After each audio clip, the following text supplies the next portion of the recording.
Tá aí, meu querido Elton Serra, um abraço pra você, satisfação enorme, boa noite, velho. Boa noite, meu amigo Marinho, tá me ouvindo bem? Oxi, parecendo que você tá aqui do lado. Pois é, eu tô driblando, não é você não, o patrão não é você não, é outro. Eu sei disso. Ô Elton, pegando esse ponto assim da sua chegada, agradecer aqui seu carinho conosco de estar acompanhando. Já recebi mensagem sua em outros momentos de transmissões fora de casa e tal, e me sinto lisonjeado, porque eu estava brincando, eu conheço o Elton da época de Orkut, e eu acho que naquela época nenhum de nós dois imaginávamos seguir o caminho do lado de cá, né, do lado de imprensa. E obrigado por estar aqui. E outra coisa, primeiro, né? Eu queria que você falasse aqui para a galera do canal do Puco nesse momento. Como é que você entende essa mudança de Paiva por Rogério no Esporte Clube Bahia, velho? Bom, primeiro que eu achei que você estava driblando seu pai, né? Aí eu lembrei, segunda-feira ele não trabalha na Na Metrópole, segunda-feira é meu não. dia de folga, Desde que eu trabalhei lá, tive uma passagem relâmpago, né, pelos campeões da bola. Tipo jacaré puxando contra-ataque. Tipo as chances que Arthur Salles teve no Bahia nessa temporada. Mas lembrei que desde essa época, segunda-feira era seu dia de folga. A troca, Marinho, primeiro que o Bahia não queria, né? Já parte daí. Eu acho que foi uma troca onde o Bahia teve que se movimentar diferente do que se movimentou para trazer Renato Paiva. Eu acho que a SAF teve 8 meses, 9 meses de um estágio de como lidar com o futebol brasileiro. Porque contratou Paiva, talvez pensando no longo prazo, e esqueceu que o futebol brasileiro não é longo prazo. E, inclusive, a minha pergunta para Rogério Ceni, né? Se ele considerava 2 anos longo prazo.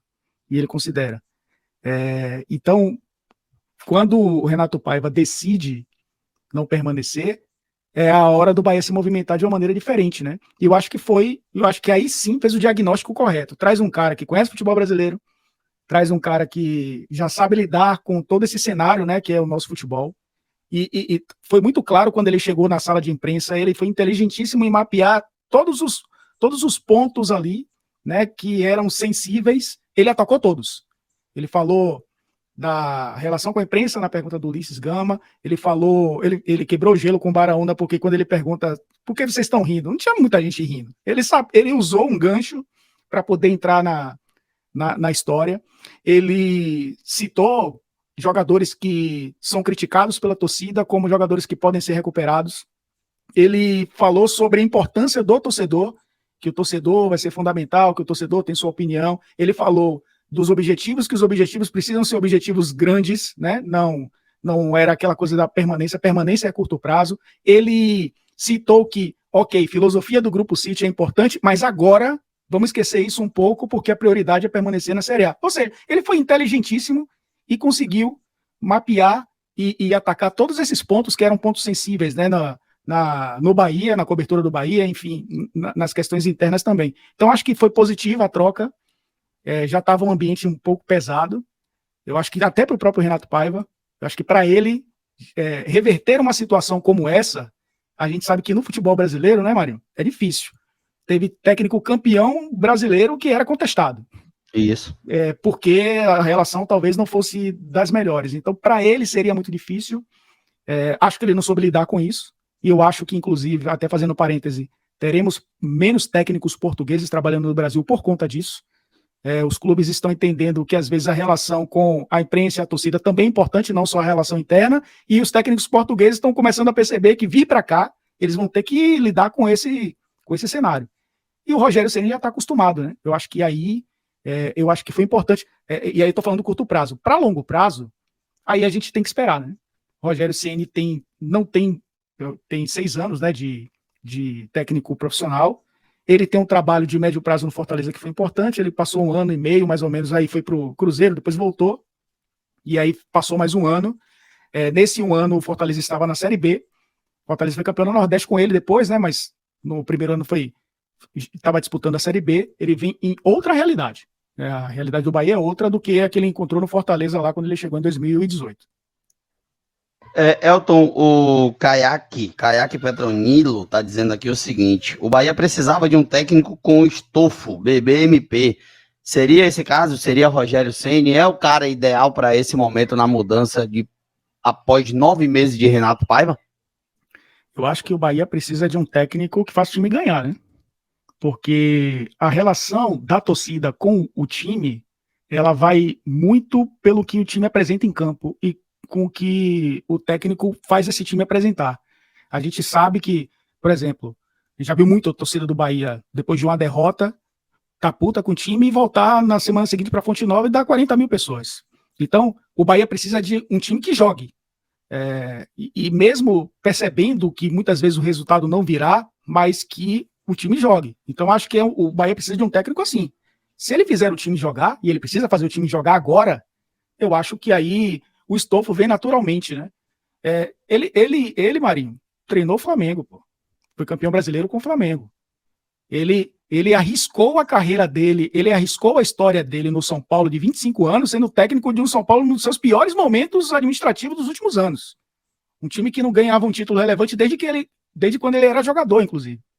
Então, ele sabia dos riscos. O Bahia tem um tamanho de importância na vida dele diferente, que vai se tornar gigante a partir de agora. E eu acho que ele está percebendo isso.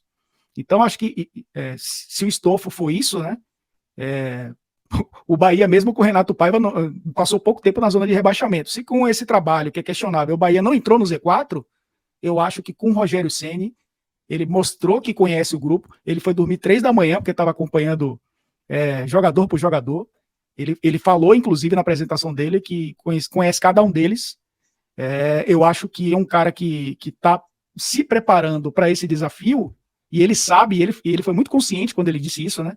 Eu estava esperando um bom projeto para voltar ao mercado. E ninguém melhor que o Grupo City para me oferecer esse projeto e eu retribuir, né, com o meu trabalho. Então é um cara que está realmente empenhado a fazer o time permanecer na Série A. Porque Renato Paiva estava naquela condição também que se o time fosse rebaixado, talvez em dezembro tivesse uma reavaliação do trabalho, aí optassem pela troca, mas ele iria até dezembro. O time ficando ou não, ele iria até dezembro. O Rogério Ceni sabe que mesmo todas essas promessas acontecendo e o Bahia caindo, ele vai com muita pressão para o ano seguinte, porque ele vai permanecer. Mas ele não quer isso, né? Ele não quer voltar de novo a ter trabalho na segunda divisão, assim como o torcedor do Bahia também não quer, né? De novo o time na segunda divisão, e assim como o Grupo City não quer esse carimbo de primeiro ano no maior mercado do futebol depois da Inglaterra, onde ele coloca as mãos, o time que ele investe milhões vai para a Série B, depois de ter voltado no ano anterior com uma receita infinitamente menor. Meu querido Yuri Santana está aqui ao meu lado, rapidinho para a gente também liberar nosso querido Elton Serra. Pode fazer aí sua pergunta, Yuri, a Elton. Eu só queria falar com o Elton, primeiro de tudo, a percepção que ele tem de Rogério chegar aqui e parecer que ele não encara o Bahia, claro que ele não falaria isso em outro momento, não encarar o Bahia como um tampão. Até falaram isso, né, de ser um clube que ele projeta fazer todo um trabalho, diferente como foi do Fortaleza, que ele chegou a sair 2 vezes. Eu acho que ele também vai cumprir esse contrato. A segurança do Grupo City, eu acho que faz isso. Então, você acha, Elton, que Rogério Ceni chega aqui mesmo para fazer história, né, querendo cumprir seu contrato, querendo ir até o fim? E como você mesmo falou, né, eu acho que seu Grupo City foi um enorme diferencial para ele aceitar esse trabalho aqui, porque ele chegou a recusar Cruzeiro, chegou a recusar Vasco, enfim. Então, eu queria a sua opinião sobre isso, Elton. Valeu, Yuri. Foi um prazer ter conhecido você. Você vai ouvir daqui a 30 segundos isso que eu estou falando. Foi um prazerzão realmente conhecer você. Parabéns pela antecipação, porque furo uma palavra velha já, ultrapassada, né, Marinho? Pela antecipação de informações. E pelo aumento do Laele. Não pode mais falar, não. Mas foi um prazer ter conhecido. Eu acho que Rogério Ceni, foi até esse questionamento, né? Ele fez um contrato inicial com o São Paulo de 2 anos quando ele estreou como técnico, né? E foram cumpridos só 6 meses porque ele acabou se desgastando muito rápido com a diretoria, tanto que ele não voltou mais ao São Paulo enquanto o Leco fosse presidente, né? Ele voltou agora, né? No ano retrasado, já com outra gestão. Ele disse que com aquela primeira gestão ele não trabalhava. E acho que ele queria cumprir esses 2 anos, assim como queria cumprir com o Fortaleza. Ele falou que o Flamengo era um convite irrecusável, o Cruzeiro talvez fosse irrecusável, e eu acho que foi o grande erro da carreira de Rogério Ceni ter aceitado o Cruzeiro com o Thiago Neves, com com aquele lateral direito que passou pelo Vitória também, Edilson, né? Com o Dedé, que não estava bem também, Robinho. Era um time realmente uma bomba relógio, né? Ele acabou aceitando e ficou 45 dias. Voltou para Fortaleza, passou um ano com eles. Eu acho que esse contrato tem tudo para ser cumprido. Eu acho que o Rogério, pelo fato de ter dito que em 2 anos ele viu o Bahia entre os 10 clubes, 10 melhores clubes do Campeonato Brasileiro, faz com que ele perceba que os projetos em que ele se meteu nesses últimos anos não são projetos consistentes, são clubes onde tem dirigentes abnegados, que vão de acordo ali com a maré do torcedor e que tomam decisões, né, de acordo com o externo. O City não aceita tanto a interferência do externo. E aí eu abro um parêntese, né? A torcida foi fundamental para a saída do Paiva, mas foi muito mais pela autoconsciência do Renato Paiva em ter sentido essa pressão. Não foi uma pressão individual, não foi uma pressão da instituição. A instituição não se sente tão pressionada assim, apesar de, claro, entender que se o trabalho não der certo, precisa mudar, né? Se não muda o técnico, muda a gerente de futebol, como aconteceu também, vai mudando a estrutura para as coisas darem certo. Então, eu acho que se nada der errado até lá, eu acho que ele vai cumprir esses 2 anos e entendeu que há uma estrutura sólida para que ele, enfim, realize o sonho de qualquer técnico, né? Você começar e terminar um trabalho tendo a possibilidade de olhar para o primeiro dia e lá do último dia de contrato, ele olhar para o primeiro e dizer, pô, eu peguei o clube desse jeito e estou entregando desse jeito aqui, muito maior. Eu acho que nenhum clube hoje, no futebol brasileiro, tem esse combo que o Rogério Ceni está encontrando, que é um clube de massa, é um clube que lota estádio o tempo inteiro, é um clube de camisa pesada, é um clube que está na elite do futebol, é um clube que tem uma margem de crescimento muito grande. Pô, e tá numa cidade maravilhosa, que ele já tá apaixonado, ele já vinha de férias para cá, né? Vai ficar louco agora morando em Salvador. Então, assim, tem um combo que, para ele, é espetacular, e eu acho que tem tudo para dar certo. Eu vi alguém falando com relação que Paiva no início foi a mesma coisa, né? Quando chegou foi aquela coisa.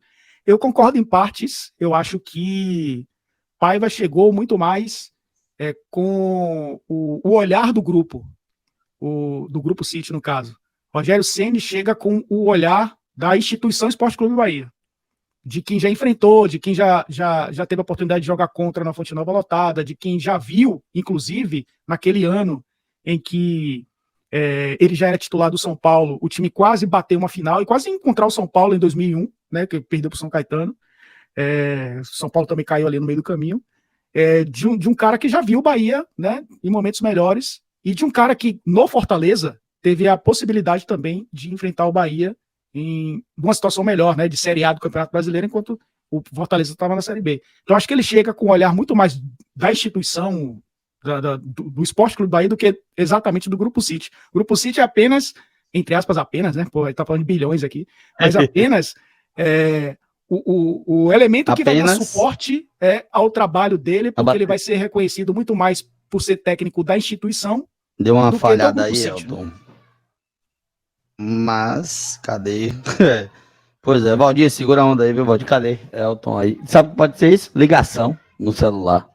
Viu? Pode ser ligação e aí acaba que corta por aqui, viu? Mas, nosso querido Elton Serra, cadê ele? Bote, meu filho. Eu sei que ele tá na salinha, pô. Pronto, complete aí, Elton, por favor, que deu uma falhada. Não sei se alguém te ligou aí, alguma coisa. Não, eu não tô no celular, não, pô. Tá. Mas deu uma falhada aqui pra gente. Mas voltou aí, fale, complete. A minha questão foi justamente dizer que ele chega muito mais com o olhar da instituição do que do Grupo City, né? A gente está falando de uma instituição que vai chegar aos 100 anos daqui a pouco, e de uma outra que chegou para ser parceira com bilhões de reais, né? Nesses últimos anos, nesses próximos anos. Então ele vai ser muito mais conhecido como técnico do Bahia do que técnico do Grupo City, né? Então acho que ele entra com esse olhar de conhecer muito mais o Bahia do que conhecia o Renato Paiva. E acho que essa relação dele com o clube automaticamente faz com que ele tenha uma relação melhor também com os donos do clube, né? Que são os torcedores, e não o Grupo City. Eu acho que foi o nosso retorno aqui que deu uma falhada. Eu achei que era você, viu? Mas, Negão, Brigadão por sua atenção. Eu espero que quando você estiver de férias em Salvador, e aí sim puder aparecer e tal, a gente vai fazer uma resenha bacana, marcar uma resenha bacana para falar não só de um pouco do Bahia, como até com o futebol um todo, né? Que você gosta, você acompanha, eu sei o quanto você curte, mas acima de tudo, agradecer esses 15, 20 minutinhos preciosos que você acabou dedicando aqui pra gente. Um abraço, meu irmão. Tamo junto, velho. Valeu, querido. Você sabe da admiração que eu tenho por você. Tivemos a oportunidade de trabalhar juntos por 2 semanas. Você tá de férias até, sacana. Não tive essa oportunidade de fazer jogo com você, não. É verdade. Mas desde a época do Orkut mesmo, né? Desde o tempo que Bobô comprava pão, é verdade. Vi Bobô comprando pão, vi Gasmani falando boliviano. Ainda tem essa história, vi Jasmani falando boliviano. Meu Deus, faz tempo. Mas sempre à disposição, dentro das limitações, né, que eu já tinha te falado, mas é sempre um prazer, estou sempre acompanhando vocês, sabe disso, porque também é fonte de informação, né, e a gente sempre escolhe os melhores para se informar, porque, como você falou, né, às vezes a gente tem que, infelizmente, muitas vezes abraçar o mundo. Eu não estou mais nessa fase de abraçar o mundo, não, eu agora tenho que selecionar, né, para otimizar o tempo, e você sabe que você é uma dessas fontes de informação, porque o cara que tá lá, o cara que acompanha, que a gente brinca, né? O insider do Bahia, o cara que tá dentro realmente do clube. E tamo aí, tamo junto. Tamo junto. Não vi Pelé, mas vejo Moré, viu, Elton? Um abraço, velho. 7 jogos invicto, lembra disso? Invicto, viu? Separado. Invicto. Coitado de Victor, pai. 7 jogos invicto, irmão. O cheiro, Elton. Tamo junto, velho. Valeu, não esqueça a minha carteira não, viu? Um abraço. Não, tá comigo, relaxa. Quer dizer, tá lá na ABCD, mas relaxa.